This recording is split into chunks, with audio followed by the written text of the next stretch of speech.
Hey guys, today I'm going to be doing a book review on Under the Dome by Stephen King.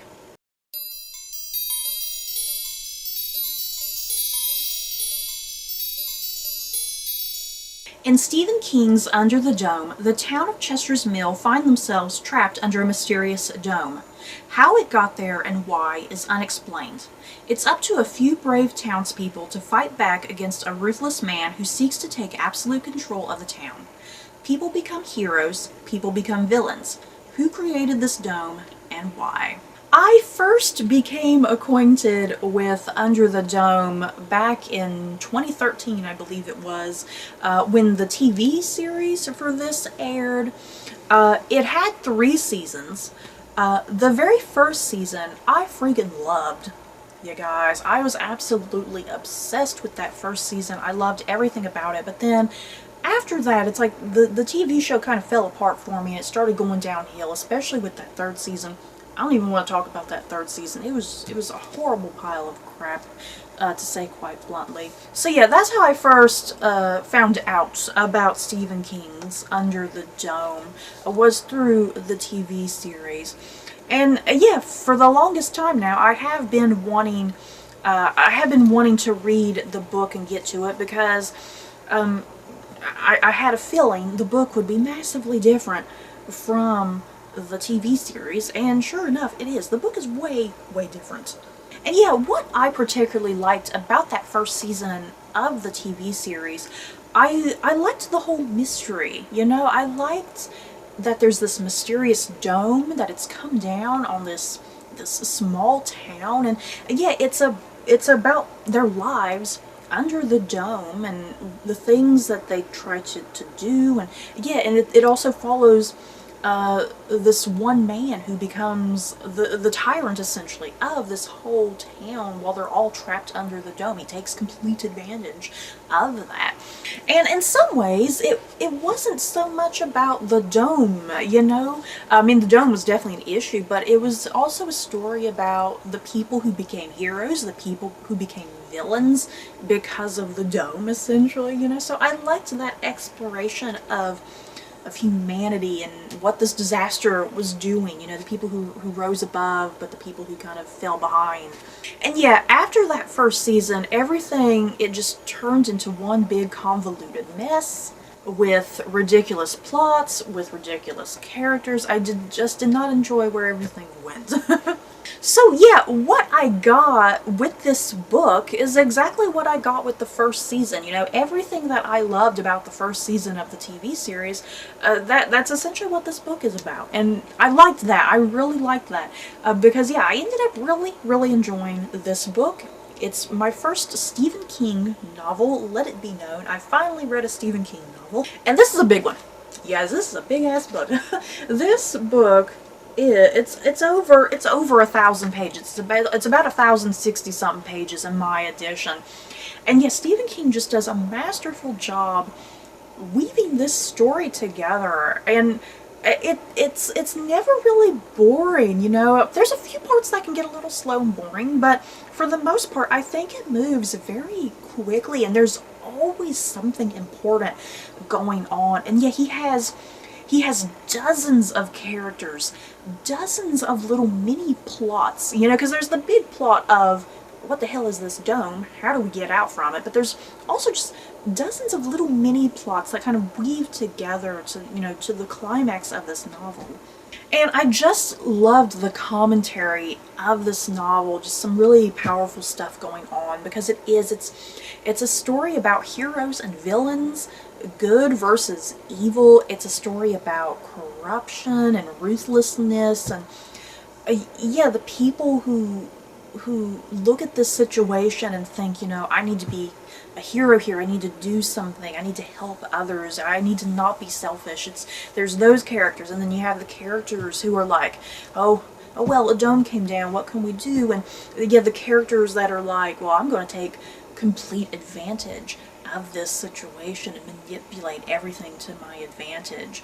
Yeah, because with the hope or knowledge that, hey, maybe the dome won't come down, I'm going to become the guy in charge. And I'm not sure if there's other commentary, because I mean there is that big commentary of the town corruption. There's a lot of stuff with shady drug dealings and a lot of stuff with bad cops and stuff.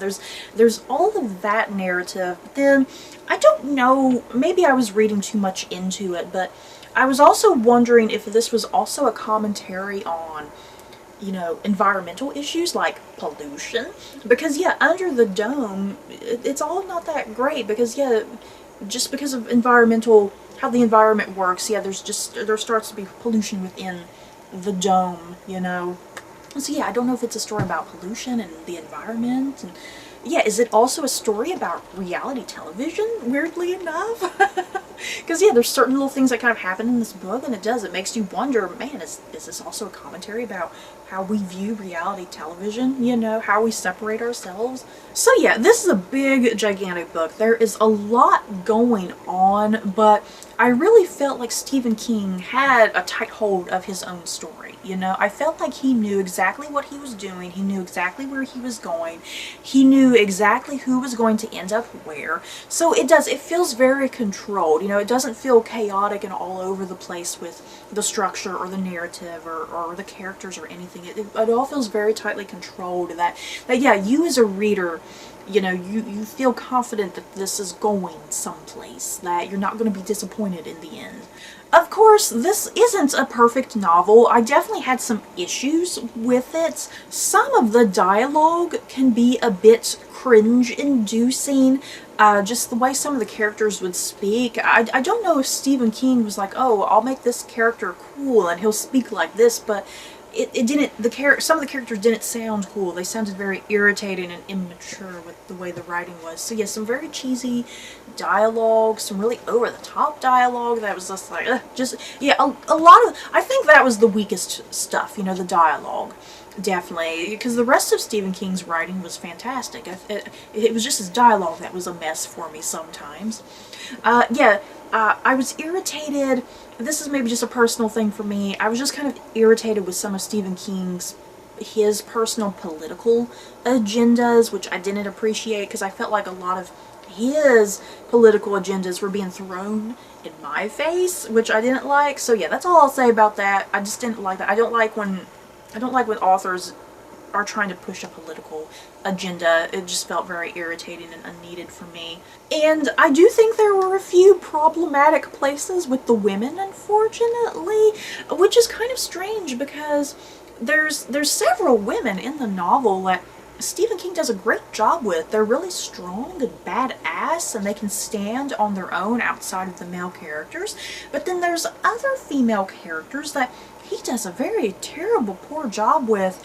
There's some women that are very cliche and horribly written, and yeah, it's very confusing because he has the strong women, but then he has the women that are just that's very horrible. Have we gone back to like the 1940s or 1950s? And overall, I really did like the vast majority of the characters, even the villains, because even the villains, Stephen King did a fantastic job making you hate them. So he does a great job with the characters. Even though this is a gigantic book, the characters, they're not particularly multi-dimensional or well-developed, you know? In some ways, the characters are more like tropes or archetypes, if that makes sense. Because I do feel like that's one unfortunate thing, because you do have, like I've been saying, this is a story about heroes and villains and, you know, good versus evil. So yeah, you have that strict thing there, you know, you're either good or you're bad. There's really no shades of gray in between those two areas, unfortunately.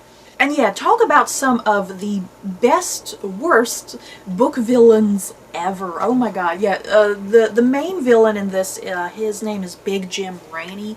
Good god, he was a despicable MFer. I hated Big Jim Rainey, but I loved him at the same time because of how despicable he was. And then yeah, his son Junior is just as bad, which kind of pained me because in the TV series, Junior is like my favorite character. And yeah, in the book, yeah, there's just nothing. There's no redemption for poor Junior in the book. He is a terrible, SOB as well. And as for the primary protagonists, we have Dale Barbara and Julia Shumway. I loved them in the TV series, and I continue to love them here in this book. They're kind of different from their TV counterparts, which is okay, but I loved them as protagonists and the heroes of the story. And the Everett family. You guys, I can't remember if there's this family in the book. Their last name is Everett, so I'm calling them the Everett family. Yeah, it's like a husband and a wife and their 2 daughters and their dog. They're cute, lovable doggy, you guys. I don't remember if the Everetts were in the TV series at all, but but whatever. I freaking love them. They were definitely some of my favorite characters in this book as well. So yeah, I'm finally glad I have read a Stephen King novel. I'm kind of glad that it was Under the Dome, since, you know, I'm already familiar with the TV series. That's how I got acquainted with it. So I really enjoyed my first Stephen King experience. I definitely plan on reading some more from him in the future. And yeah, overall, a fantastic book. Really well done, I think. Went to some interesting places. So yeah, what should I read next? What Stephen King book should I read next? I do have The Shining. I'm hoping that I can get to The Shining sometime in the future. But yeah, what other ones should I check out in the future? So that's it for this book review. I hope you guys enjoyed. In the comments below, have you guys read Under the Dome? What did you think? Maybe you hated it. Just let me know your thoughts down below. Don't forget to like, comment, and subscribe. And if you like this video, you may like these other videos. Bye guys.